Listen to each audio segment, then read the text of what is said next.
Welcome to another episode of Talking with Kevin and Son. Today I'm minus Son, but like I always do, we're bringing you people that you should know.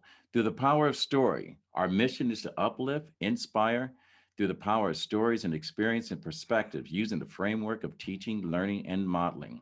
Our purpose is hope, helping other people every single day. This episode is brought to you by Sam Sarah Gear, a brand that was created by a father in tribute to his daughter that had died from an eating disorder. Fashions designed with love, fashions that will knock you out. And today I'm bringing someone very, very special. I like to call her a friend, I like to call her a sister. She is a innovator. She is a creative artist. She is a blessing to her community. And we're going to be talking about books. We're going to talk about the literary industry.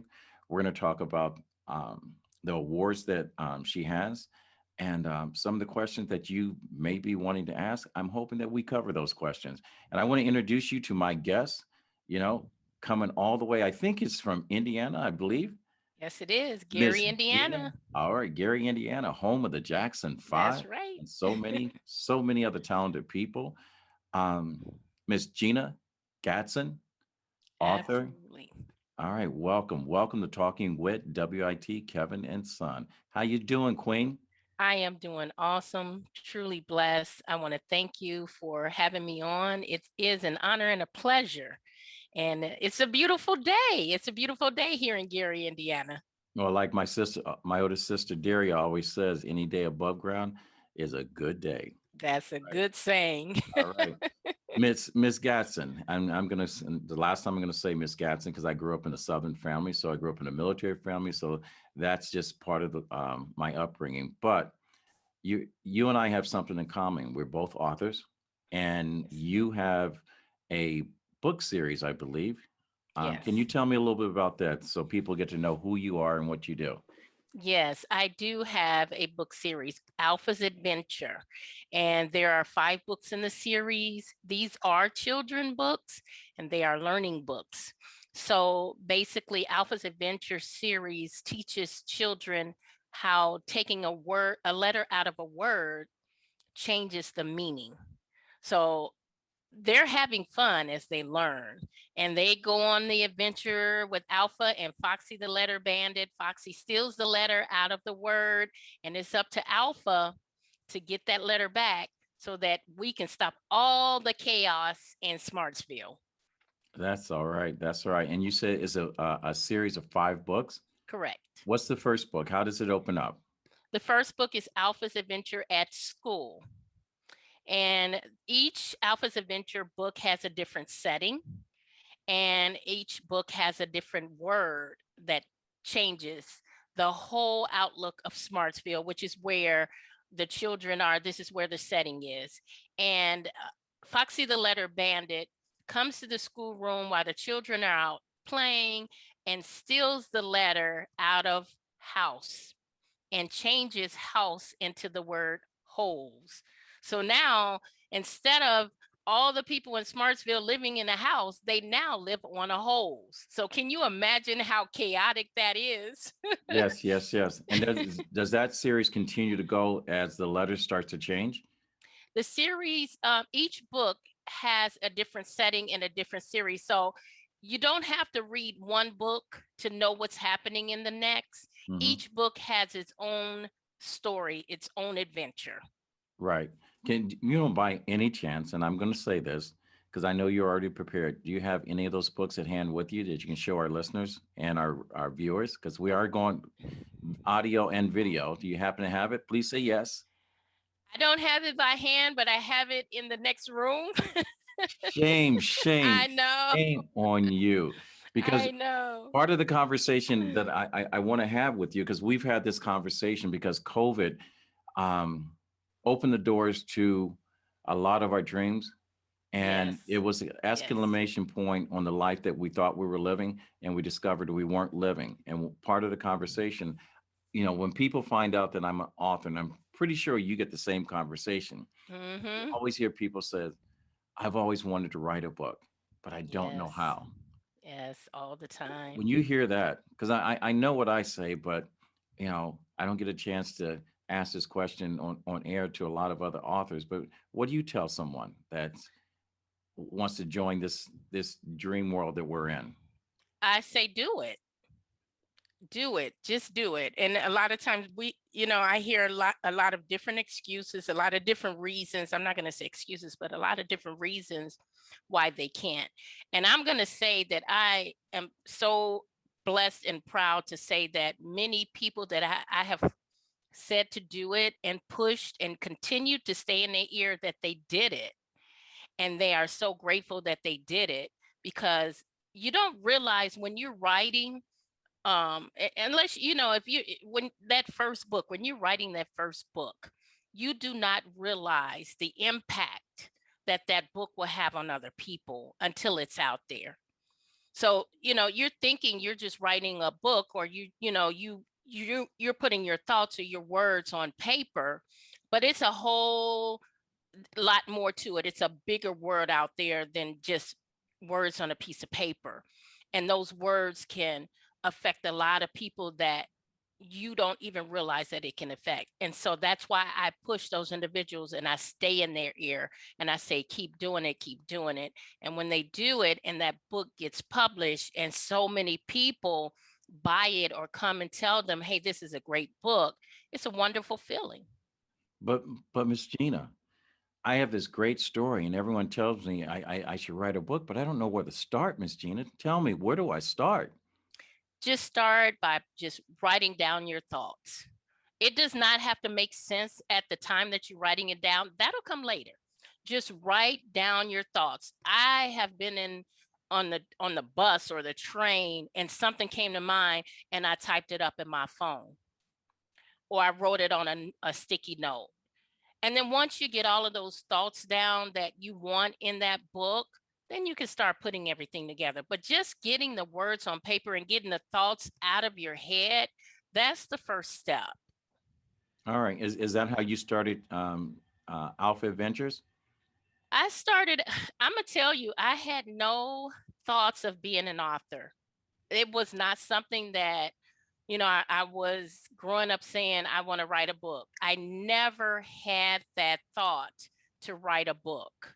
It wasn't until I had my daycare that I came up with the decision to write a book, because of the adversities that the children were facing in my daycare.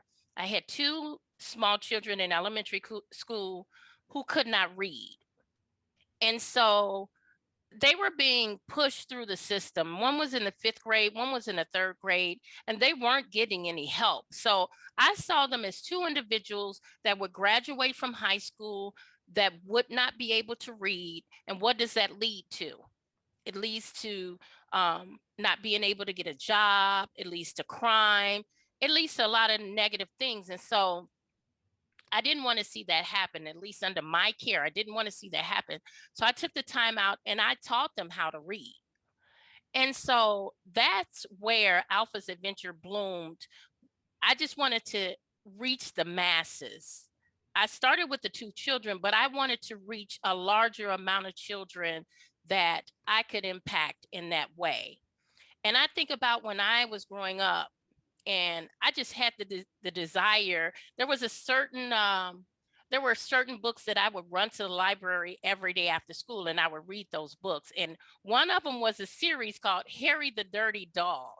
And I'm Mhm. not sure if you're familiar with that No. series, but that series, it made me want to read because it had like 15 books in the series, and I was just dying to see what the next book would bring me. And I want children to have that same desire. And so my premise is to put books back in the hands of children. Let's get off these phones, because it does not have the same impact. There's a different impact when you pick up a book, you feel it, you see the words, and it takes your mind, it just lets it explore and get into your imagination. You could be wherever you want to be.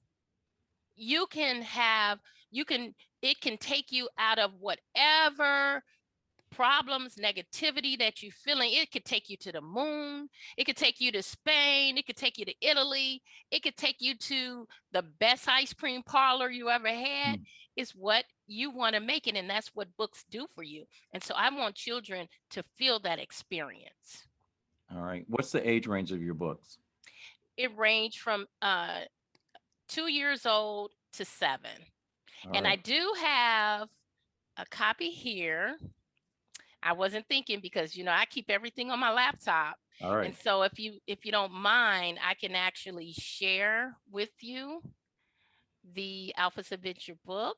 All right. Let me figure out how to share my screen because normally my son does all the technical stuff. I knew you were going to ask me this. Um, So at the top under the menu, you should see I see you. It says share. Oh, yes, I lost you, I think. there it is. Wait a Okay. minute, it was up there for a minute. Let, Okay. And so I should be able to share the book with you. can you see it now? I see your picture with the horses. That's a nice picture. Yep. All right. So what do I have to hit to share? I have to share at this Okay. point. All right. So I just hit share screen and it's still disabled. So All there's right. you should see an option in there where you're at to allow participant to share screen. All right. This is some you are sharing your screen. It says I'm sharing your screen.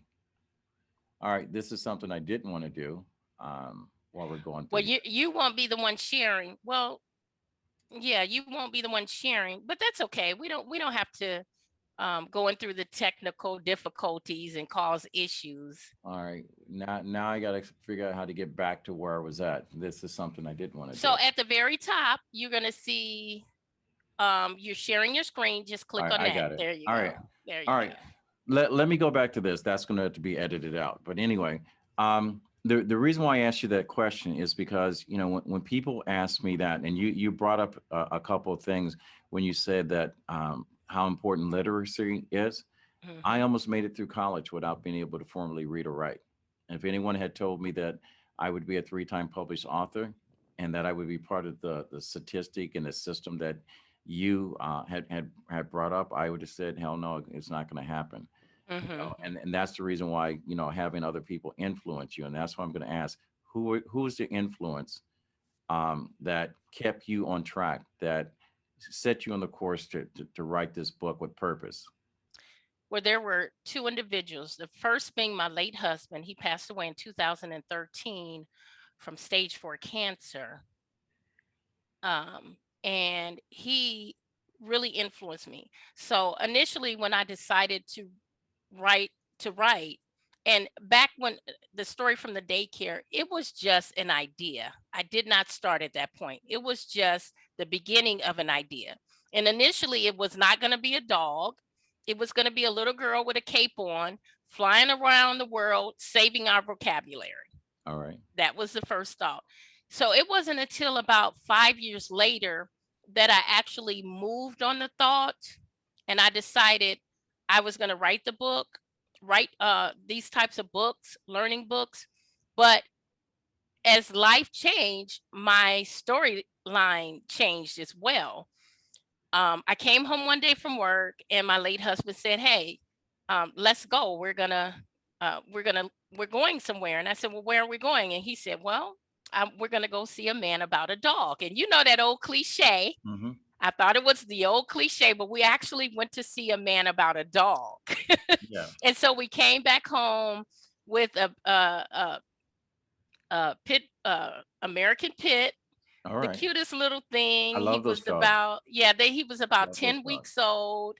And so I decided when I saw his pretty little face that he was going to be my character in the book. And that's where Alpha's Adventure came from because his name is Alpha. So Alpha is a real dog. All right. And so it was not the purpose for me to write, but when I told him that I wanted to do it, every day he would ask me, "Did you write anything for your book?" And he did that for every single day. "Did you take time to write anything for your book?" And so I started to take time out of my day, whether I got up earlier than I needed to for work and I would write, or I would stay up later and I would write.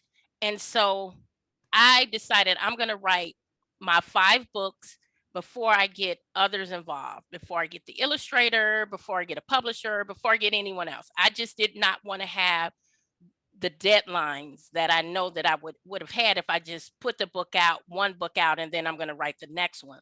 So I made up in my mind I'm going to write all 5 books first. And so I wrote the first 3 books, and then we found out in January of 2013 that he had stage 4 cancer, and he started getting ill. April of 2013 he passed away.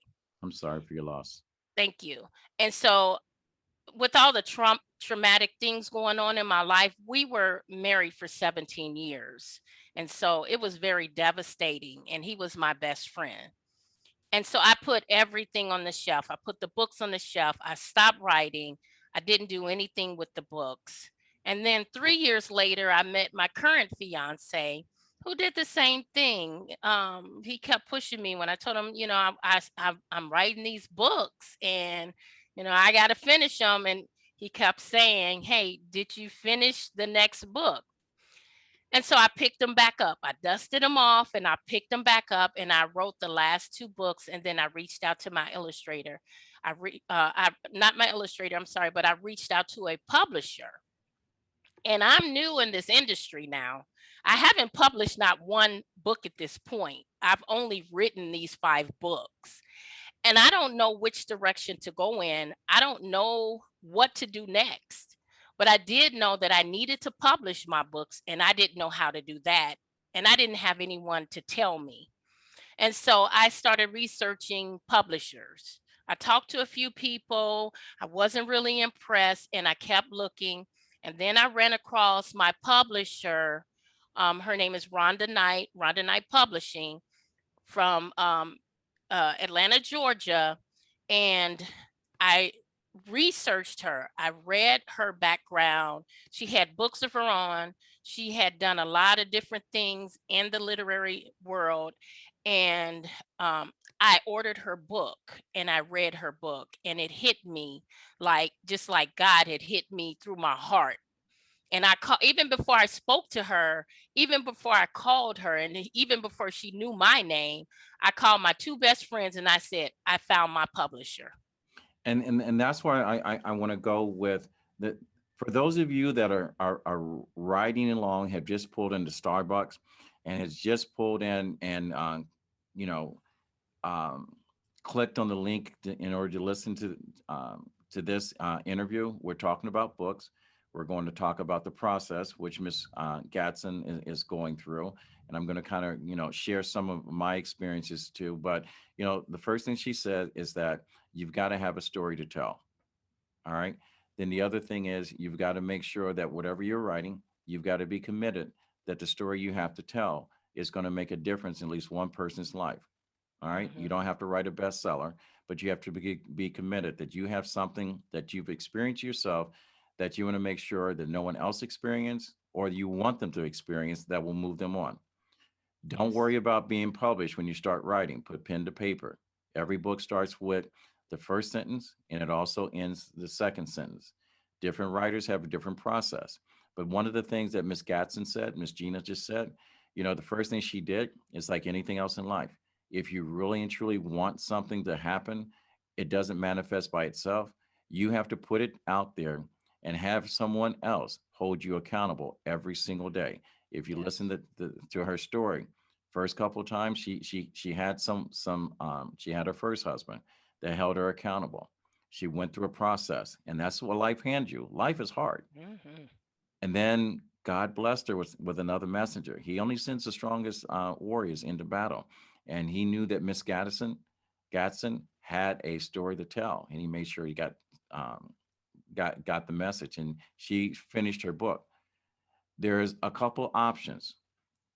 Um, you can either go by traditional publishing, and you can read that publishers, if you self-publish, you won't be that successful. 50 Shade and Grade will tell you differently. Or there are a lot of boutique publishers out there.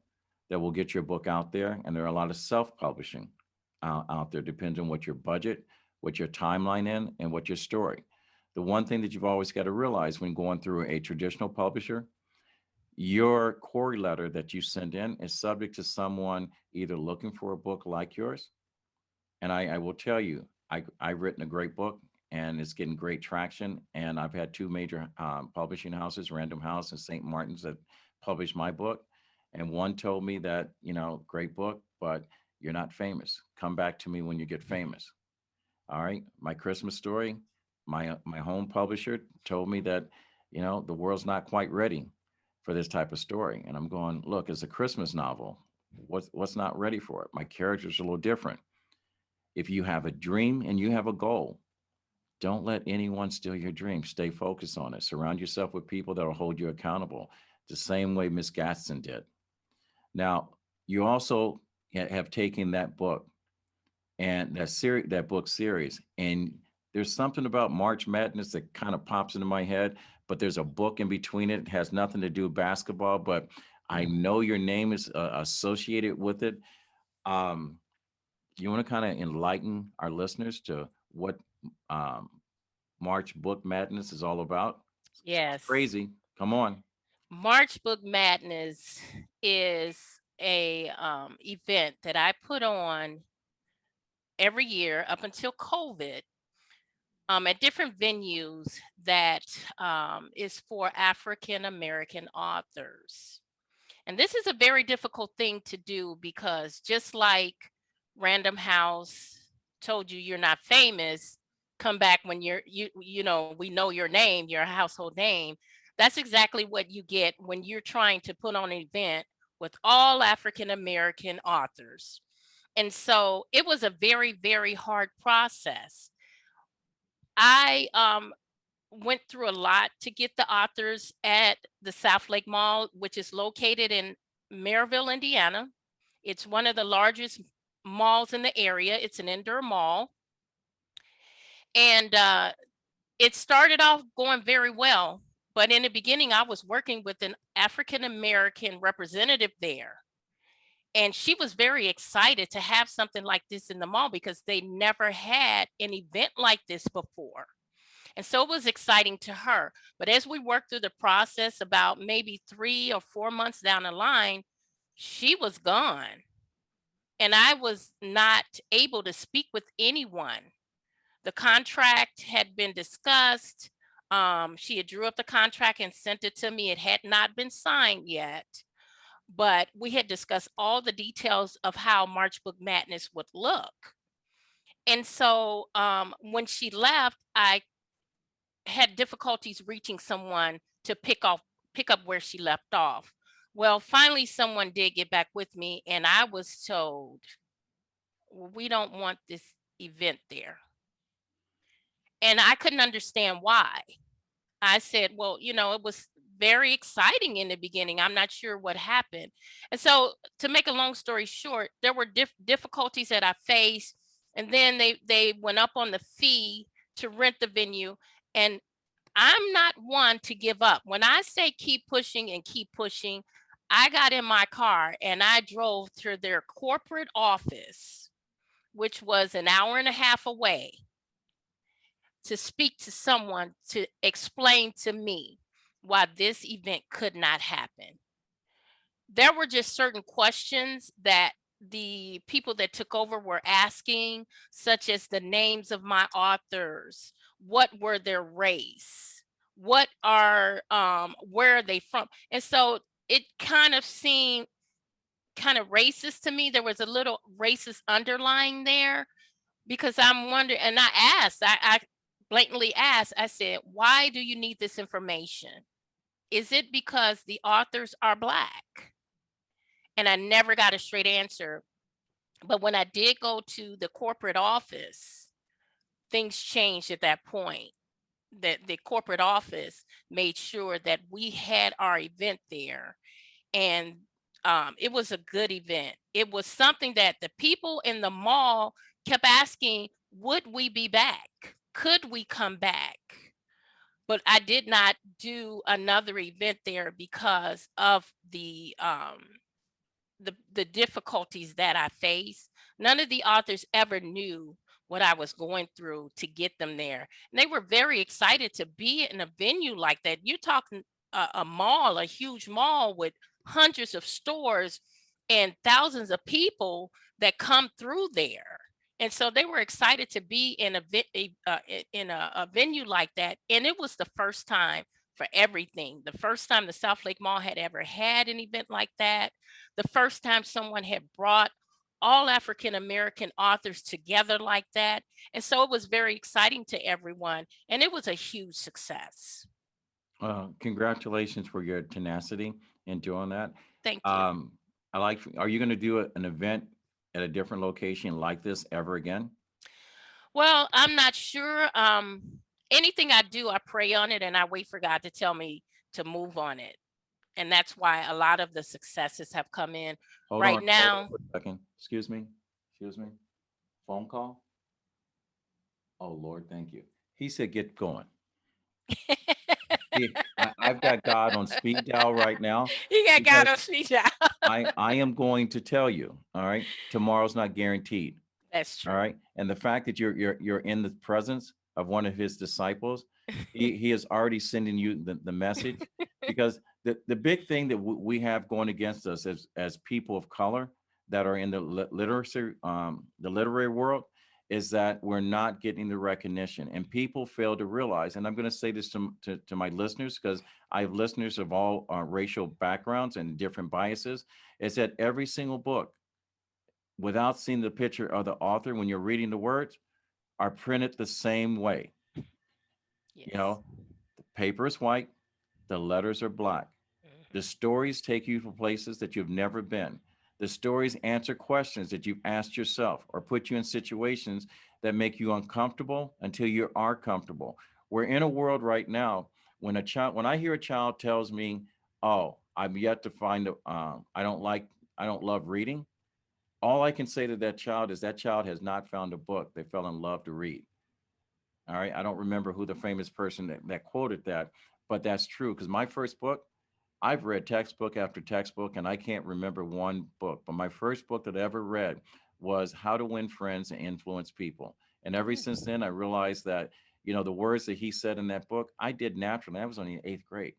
And I started writing books. The book that I have out now, Indispensable Games of X's and O's, I've been working on this ever since 1973, and it took a concussion for me to revisit my own journal in order to bring this book to public. So do not give up on what God has already given you a platform to doing. There are always going to be people that are going to place obstacles in your way. And I don't mean to sound too didactic, but my Uncle Bill said, he says, if there's a wall placed in front of you, he says, try to climb over it. He says, if you're not a good climber, it's too high to climb. He says, go to the right side or left side. He says, if the distance too long and you're not a distance runner, he said, fine, that's okay. Then he says, bow your shoulder, take a deep breath, and run right through the son of a bitch. All right. Sorry about my language, listeners, but that's the fact. I'm just quoting my Uncle Bill. That's a So, good quote. I, and I already know you haven't given up, because how you and I connected, we connected through a social media platform called Clubhouse. When the world shut down, Clubhouse gave birth. Authentic people showed up out of the woodwork, allowing conversations and experiences that we would never have access to. I always say that, we are always one door away of putting our key into the lock that will unlock where we need to be and where our dreams want to be. And Clubhouse was that lock. I don't know how it's changing now, but it brought me to you. And what brought me to you is that you had something that most people look at it goes, "What's DAG?" Okay, when you look at the acronym, but it's a lot powerful. And tell my listeners in detail what is the Distinguished Authors Guild, otherwise known as Dang. DAG. You know, Distinguished Authors Guild was founded by myself and my business partner, Deborah Pettigrew, Deborah Rose Pettigrew. And Deborah is a She's a radio personality, a local radio personality right here in Indiana. And we have put on, we partnered. And that's one of the things I do want to add real quick. You know, when you get out there and you want to do different things with your books, it's always a good idea to partner up. And Collaboration is key. yes, and so you can alleviate some of the burden financially, even when it comes to different types of ideas. And so Deborah and I collaborated. She was one of the 24 authors at March Book Madness. And so we collaborated, we came together, and it's all God, because God send the people your way that he needs to help you get to the point where he wants you to be. Right. And so sh- sh- we co-founder also an author's brunch, which is what we started to do together.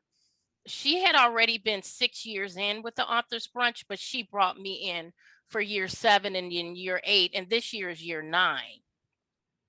And so Deb and I, we kind of started different, thinking about different ways to help authors. There's so many of the similar things that's out here: book fairs, book events, and we wanted to do something different, something that would actually pay homage to authors, not just for them to sell books, but for them to get recognized. I mean, you just talked about it, Kevin, all the hard work that you have to put in for your book to, even before the book is published, Right. hours and hours of writing. Sometimes there's writer's block, you have to get through that. um, Finding the time, and then finding the direction to go in. We know as authors how difficult it is. It may look easy on the outside when people see your book. Hey, she wrote a book. Okay. They don't see the hard work, sweat, and tears that you put into writing a book. And so we wanted to uh, honor African American authors because of what they have to go through to get a book out there, and also because they work hard and they don't get the justice that they deserve for those books that they take hours and hours and hours and months and years to write. And I want to add to this. When people, when you're saying how hard it is to write a book, I will tell you, your first draft, okay, is going to be your worst book that you're ever going to write. All right. The hard part of writing a book is not writing the first draft. That's the easy part. That's the word dump. The hard part about writing your book is the rewrite, the rewrite, the rewrite, the rewrite, the rewrite, the Yes. rewrite. My last book was 93,000 words. I had to rewrite it till it came down to 52,000 words. It ended up at 53,000 words. A lot of the story that I was telling that I thought was important, and my book is great, those stories will never get told until I'm being paid to speak in front of everyone. I get a chance to go ahead and fill in the blanks. So I don't want anyone to underplay the sacrifice an author makes, because there's a lot of sleepless nights. There's a lot of Hmm. right now, honey, I can't because I've got this thought. Hmm. That writer's block that most people say they have is because they're going in a direction and they got distracted, and all of a sudden they get redirected.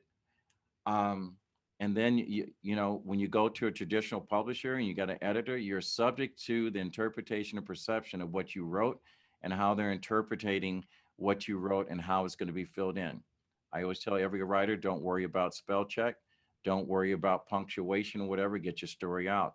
And um, and I just wanted to fill that in since you opened the door. But I want to go ahead and segue back to this DAG event, Distinguished Authors Yes. Guild, because there's a deadline coming up. I believe it's July 31st, 2021. Correct. I want people to know how to submit their work. What categories are you looking for? How many entries? And how it's going to be awarded, and how it's going to be announced and when. All right. Yes, it is. The deadline for authors to register is July 31st, 2021. Now, that does not mean that you have to have your book in the mail by then. Um, as long as the registration is completed by July 31st, you can get that book in the mail as soon as possible.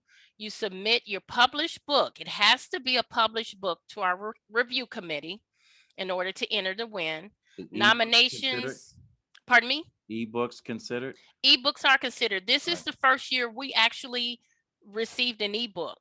All right. So ebooks are considered as long as it's a published book.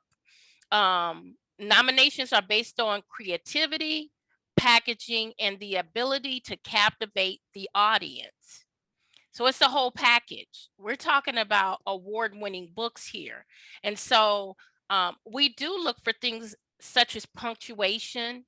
It's very important because as an award-winning author, you should take pride in the fact that if you can't edit, and I would tell you, I would not suggest editing your own work I'm glad you because said that. we read things the way we think them, Yep. but it does not necessarily say it on the page. Yep. And so, as an award-winning author, you should invest in an editor to make sure that the punctuation is correct and everything like that. I mean, that represents you. Your book represents you. So, I've got a friend that's pretty good at their English teacher. Are you recommending that I hire my English teacher friend to do that when he says he can edit my book? No. All right. You know I was setting you up for that, don't you? Go ahead. I know, Because because a lot of a people lot of do. people are going to do that. Yes. No, it is not. You don't want to use your English teacher, someone that's their forte, because um your editor is going to look for more than just punctuation.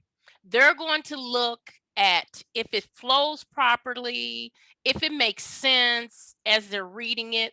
There's a lot of things that go into editing that your English teacher is not going to, they're not going to be looking for.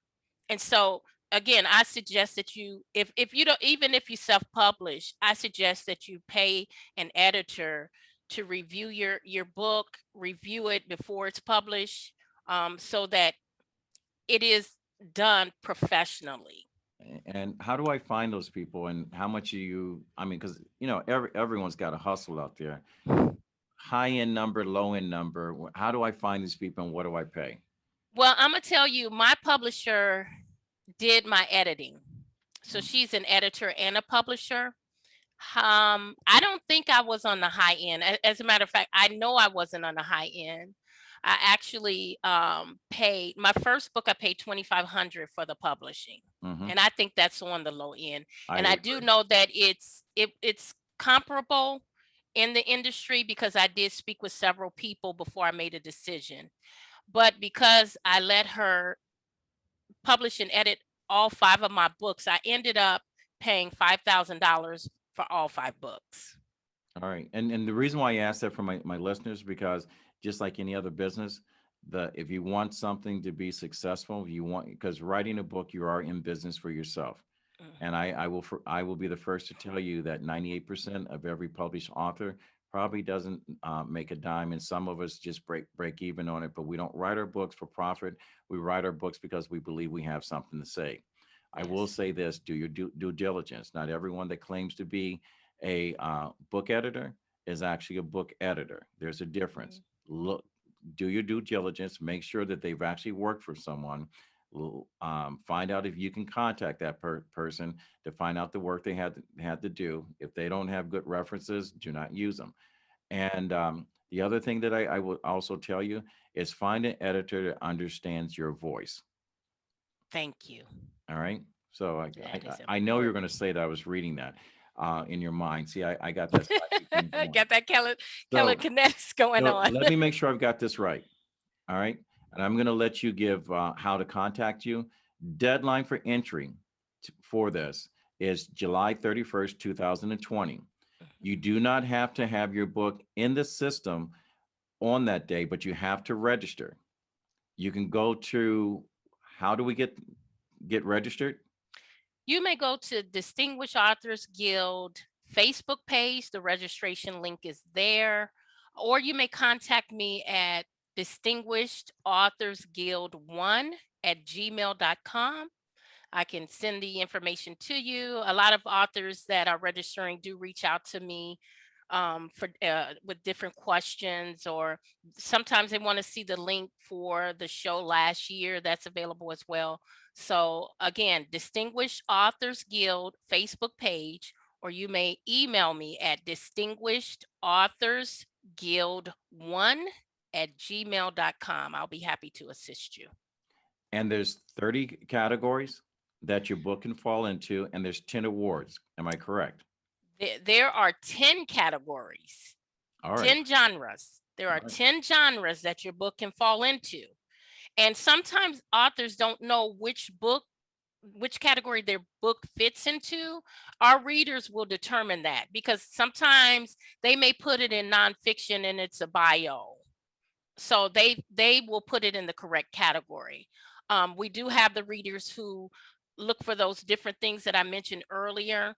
Now the show airs November 11th, 2021. Tickets will go on sale the beginning of July.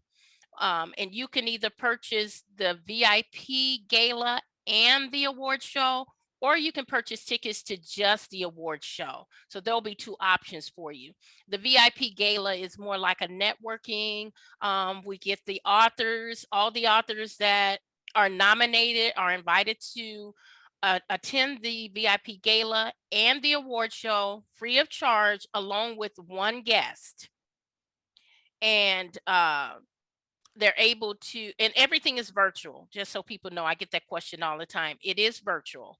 We are looking in 2022 to have it, um the show being presented at the Sabo Museum. If you're not from Chicago, the Sabo Museum is an African American art museum, where we just felt like this would just fit right in. So if we decide to do it in 2022, we will also continue to have the virtual, because it allows for people all across the country to be a part of DAG. And so we will our plan is 2022 to have the event physical as well as the virtual as we do now. Is there a registration fee for the books, and how expensive? There is a registration fee, $25 for each book that you register. The registration fee goes towards the readers that we hire to read the books, and it also goes towards the scholarships that we present. We do present scholarships to creative writing freshman college students, and that's my main baby right there, How is to so? be able to reach out and assist students that are trying to get into this industry by going to college, preparing themselves for the literary world. And so we definitely make it our business to give back and give to those deserving creative writing students. I'm going to ask you this question because I know with RMK Productions and 10 United, we talk about advertising and sponsorships in order to carry our story and to hit a much broader viewing audience, and that helps because I'm a firm believer that no one can do this thing that we have now called life Yes. alone. Along with our sponsors, you know, we're a little selective, because we have a mission and we want to give back to communities. So our sponsors, when we have conversations with them, is that we're not taking help from everyone. Anyone that's attached to us has to be able to be there when we need them to give back to our community. So I'm going to ask you, you know, and I ask this a lot of times because, no one ever asks a guest, what is your ask? If you had to ask that one question, and don't put it out there says dream big or whatever case may be very specific, because I'm a firm believer that God will, if you ask, he will receive. So I'm going to go ahead and I'm going to pull back the rings and I'm going to ask you to let it go. What is your one big ask? My one big ask, oh wow, is that DAG would have enough sponsors to present 10, at least 10 deserving creative writing college freshman students each with a scholarship of $1,000. That's my one big ask. It, And if we If we could get enough sponsors where we could start there with 10, at least 10 college students that we can help to move forward towards their goal, I would be ecstatic. Ladies and gentlemen, my listeners, okay, dreams do come true, but dreams are motivated by people that believe they're going to make a difference. And if you can make a difference in a child's life, and remember, most writers don't make a dime, but if you give a person an opportunity to have an education, you can show them how to go ahead and make a difference in this world. $1,000 is not a lot. So if any of my listeners that are pulling away from Starbucks, that have just gone into work 5 minutes late because they were listening to this podcast and they've taken down Gina's information, reach out to Gina through her email, and that's distinguished authors guild one at Gmail. Find out what it's going to take for you to donate and make a difference in the life. It's only 10 young people, 10 young creative people, 10 young creative people. It could be your child. Gina, what's the one thing you want our listeners to take away from this conversation? Because we've talked about a lot. We've talked about writing. We talked about the process of writing. We've touched a little bit about, traditional writing, going publishers versus going self-publishing. I think we touched on it, and we talked about this wonderful program giving authors, African American authors, a platform to be showcased and be recognized for their work without bias um, with their work. And now we want to make sure our listeners walk away with a certain kind of feeling in their heart. Because I'm a firm believer if you can reach the heart of a person, you can change the mind if they're open to receiving the message from their heart. Go ahead, it's all yours. Well, my one takeaway that I want to leave with everyone is to never give up on your dream. It's not going to be easy. Nothing easy is worth having. It's a process, but never give up. If you never give up, you will get there. You will get there, and remember that no platform is too big or too small for you to shine your light. You never know, it may touch that one individual life, but that's one life that you made a difference with. So just keep pushing. Amen. Amen. And I want to thank my listeners for tuning in again to another episode of Talking with Kevin and Son, and minus my son today. But I'm going to tell you, we've covered so much information. I hope at some point this episode you can like, you can share, hasn't touched you in a way that changed the way that you view the world from your window.